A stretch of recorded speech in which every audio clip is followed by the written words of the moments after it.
اللہ تعالیٰ بندے کو جلدی سزا نہیں دیتا، بلکہ قرآن مجید میں ایک جگہ رب کریم اس طرح بھی فرماتا ہے کہ جب بندے مجھے بھول جاتے ہیں تو میں ان کے لیے نعمتوں کے دروازے کھول دیتا ہوں۔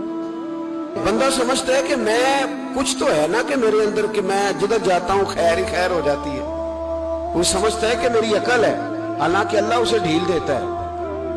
اللہ اسے ڈھیل دیتا ہے۔ گناہوں کی سزا کے 3 طریقے ہیں۔ ایک ہے متنبع کرنا، تنبیہ کرتا ہے اللہ، بندہ متنبع ہو جاتا ہے، یہ اللہ کا بہت بڑا احسان ہوتا ہے۔ ایک ہوتا ہے مہلت دینا، اور ایک تیسرا ہوتا ہے اللہ خفیہ تدبیر کرتا ہے۔ تھوڑا سا سمجھیے گا، انسان پر کوئی آزمائش آئی، فوراً اس کی چھٹی اس نے کہا کہ وہ فلان جگہ غلطی کی تھی تب ایسا ہوا ہے۔ ہوتا ہے نا کئی دفعہ آواز آتی ہے نا اندر سے، چلیں بول دے کچھ نہیں ہوتا آپ کو، اللہ جانتا ہے یہاں کوئی کچھ نہیں کہے گا آپ کو، اور ہماری تو ویڈیو بھی نہیں گھومتی، یعنی خبر بھی نہیں ہو کہ کس نے ہاں کر دی کس نے نہ کر دی۔ آپ بغیر ٹینشن کے بات چیت کریں، آج کچھ نہیں ہوتا انشاءاللہ تعالی۔ آتی ہے اندر سے آواز، میں آپ سے اس لیے ان چیزوں کی تصدیق کراتا ہوں کہ باقیوں کو بھی آتی ہے کہ نہیں، اس لیے تصدیق۔ کبھی کوئی کسی جگہ انسان پریشان ہوتا ہے تو محسوس کرتا ہے کہ وہاں مجھ سے ہوتا ہے نا جی، جس کو یہ نصیب ہو جائے بڑا خوش نصیب آدمی ہے۔ حضرت مولا علی فرماتے ہیں اگر تجھے دنیا میں سزا مل گئی تو بچ گیا ہے، سمجھ پھر اللہ کرم کرے گا، آخرت میں سزا نہیں دے گا۔ اور یہ یاد رکھ لے، وما اصابکم من مصیبت فبما کسبت ایدیکم ویعفو عن کثیر۔ اللہ فرماتا ہے دنیا میں تجھے جو بھی تکلیف پہنچتی ہے وہ تیرے ہاتھوں کے کرتوتوں کی وجہ سے پہنچتی ہے۔ ویعفو عن کثیر، فرمایا کثیر گناہ تو میں ویسے ہی معاف کر دیتا ہوں۔ یہ جو تیری زندگی میں دکھ ہے نا، یہ بھی میری قلیل سزائیں ہیں۔ یہ کثیر پر سزا، یہ قلیل ہے، قلیل یہ جو تمہاری زندگی میں تکلیف ہے۔ انسان کو سزا ملتی۔ حضرت فضیل بن عیاض رحمۃ اللہ تعالی علیہ گھوڑے پہ بیٹھے تھے، گھوڑا شرارت کرنے لگ گیا، اچھلنے لگ گیا، کودنے لگ گیا، تو حضرت فضیل بن عیاض نیچے اترے، ایک کونے میں جا کے نماز کی نیت باندھ لی، 2 رکعت نماز پڑھی، پھر دیر تک استغفار پڑھتے رہے، روتے رہے، دعا کرتے رہے، واپس آئے۔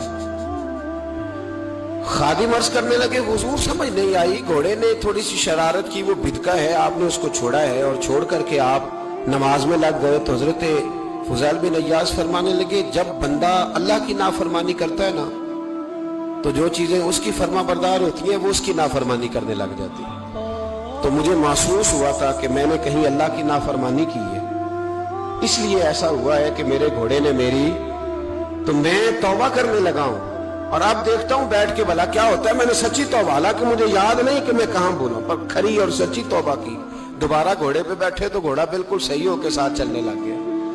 میرے بھائی، جب یہ تنبیہ ہے اللہ کی طرف سے، یہ متنبع کیا جاتا ہے کہ تو بعد آ جا۔ بہت ساری جگہوں پہ انسان کو وقتی طور پر اگر سزا مل جائے، نبی پاک علیہ السلام کی خدمت میں ایک صحابی آئے، بات مضبوط کر دوں، واقعہ سنایا ہے نا تو کچھ لوگ سمجھتے ہیں کہ یہ واقعہ ہے، تو میں ایک حدیث پاک امام بہقی کی لکھی ہوئی عرض کرتا ہوں۔ نبی پاک علیہ السلام کے ایک صحابی آئے اور ان کا سر پھٹا ہوا تھا، خون بہ رہا تھا۔ سرکار نے فرمایا کیا ہوا؟ عرض کی حضور ایک عورت جا رہی تھی، میری نظر پڑی، ابھی نظر پڑی ہے کہ میرے آگے ستون آ گیا تو میرے سر پہ لگ گیا۔ نبی پاک صلی اللہ علیہ وسلم نے فرمایا تیرے لیے خوشخبری ہے، اگر دنیا میں تیری غلطی کی تجھے سزا ملی ہے تو پھر رب تجھے قیامت میں سزا نہیں دے گا۔ پھر اللہ قیامت میں سزا، بعض گناہ ایسے ہیں جن کی یہاں بھی سزا ملے گی اور وہاں بھی ملے گی، لیکن میرے بھائی پہلی بات یہ ہے کہ اللہ تعالیٰ اس غلطی کی یہی سزا دے لے، اور دعا فرمائے اللہ تبارک و تعالیٰ یہاں بھی معافی عطا فرمائے، وہاں بھی معافی عطا فرمائے، اللہ درگزر ہی فرمائے۔ لیکن میرے بھائی، ایک تو یہ سزا، ایک سزا یہ ہوتی ہے کہ انسان جب گناہ کرنے لگتا ہے تو اللہ نعمتوں کے دروازے کھولتا ہے، مہلت دیتا ہے۔ 500 سال تک فرعون کو مہلت دی۔ کتنے؟ یہاں جو 5 سال حکومت کر لیتا ہے وہ کہتا ہے سب سے قابل میں ہی ہوں، مجھے مہلت جو ملی ہوئی ہے۔ 500 سال مہلت دی اللہ تعالیٰ، اور فرعون کی قوم پر پتہ عذاب کس طرح کے آئے تھے؟ ٹڈیاں مسلط کر دی اللہ نے۔ یہ گھومتی نہیں چھوٹی سی، ہم اپنی زبان میں اس کو